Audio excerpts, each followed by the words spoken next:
Mossad's mission to assassinate Black September. Operation Wrath of God. Hello my friends, today we enjoy story about in the world of espionage. Few missions are as bold or as deadly as this one. After the brutal murder of 11 Israeli athletes at the 1972 Munich Olympics, Israel vowed revenge, and the Mossad, Israel's elite intelligence agency, launched one of the most secretive and far-reaching assassination operations in modern history. Its name, Operation Wrath of God. Targets: members of the Palestinian terrorist group Black September. Mission: hunt them, eliminate them, anywhere in the world.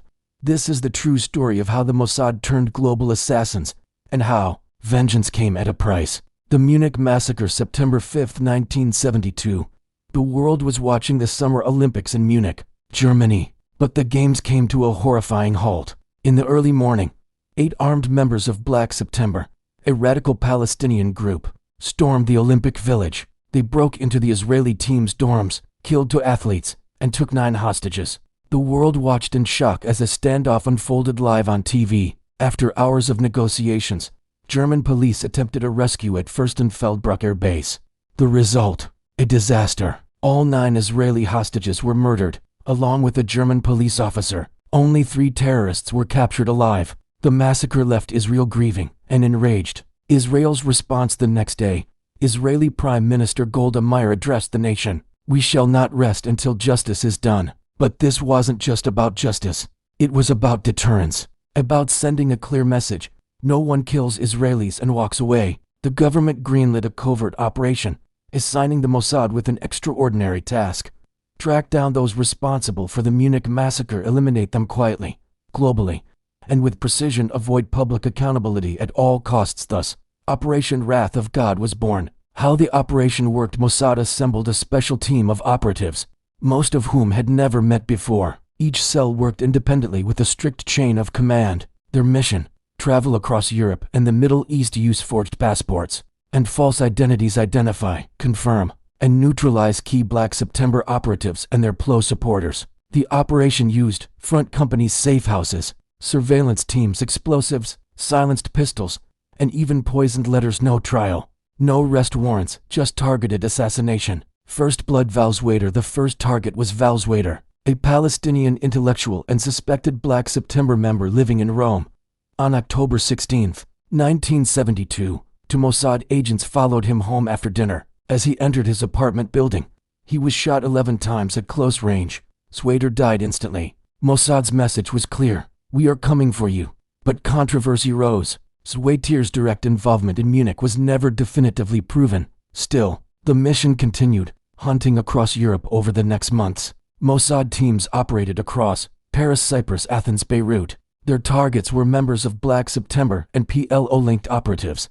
Some assassinations were clean, silent, at night, with no witnesses. Others were loud: car bombs in crowded neighborhoods, explosive devices hidden in hotel rooms. Each killing sparked media attention, but the killers always vanished. Israel never officially claimed responsibility, but the world understood what was happening. Lillehammer mistake. In July 1973, Mossad made a fatal error. In Lillehammer, Norway, a Mossad team believed they had located Ali Hassan Salam, the mastermind behind Munich, but they were wrong. The man they killed was Ahmed Bouchiki, a Moroccan waiter with no links to terrorism. Norwegian police quickly arrested several Mossad agents involved in the operation. The fallout was severe: global condemnation, diplomatic backlash. Mossad's covert network was compromised.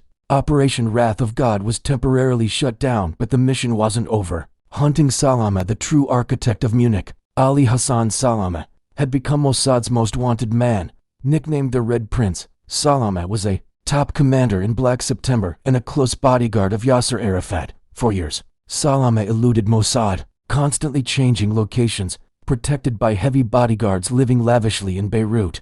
But Mossad was patient. They built surveillance teams, recruited informants, even placed a female agent near him as a fake romantic interest. After 6 years of pursuit, the Mossad struck on January 22, 1979, in Beirut. As Salama's car drove past a Volkswagen loaded with explosives, it detonated. Salama and 4 bodyguards were killed instantly. The mastermind of Munich was dead. Impact and legacy. By the end of Operation Wrath of God, over 20 individuals linked to Black September were assassinated. Mossad demonstrated its global reach. Terrorists learned that there were consequences, but the operation also raised deep questions. Was every target truly guilty? Did extrajudicial killings violate international law? Did Mossad's methods set a dangerous precedent for state-led assassination? Supporters called it justice. Critics called it vengeance. Either way, Wrath of God became a case study in modern intelligence operations, one that blurred the line between defense and revenge. Operation Wrath of God showed the world that no act of terrorism against Israel would go unanswered. It also showed the dark side of intelligence work, shadow wars, human mistakes, and a constant tension between morality and mission. Mossad didn't just hunt terrorists. They made a global statement. If you harm us, we will find you, wherever you are. Call to action. Like this video if you want more real-world intelligence stories. Subscribe for weekly deep dives into espionage, covert ops, and spy history. Tap the bell so you never miss a classified upload. Question of the day. Was Mossad's response justified, or was it revenge taken too far? Tell us what you think in the comments below. Your opinion matters. Until next time, stay sharp, stay informed, and remember, in the world of spies, nothing is ever as it seems. See you in the next video with unique story.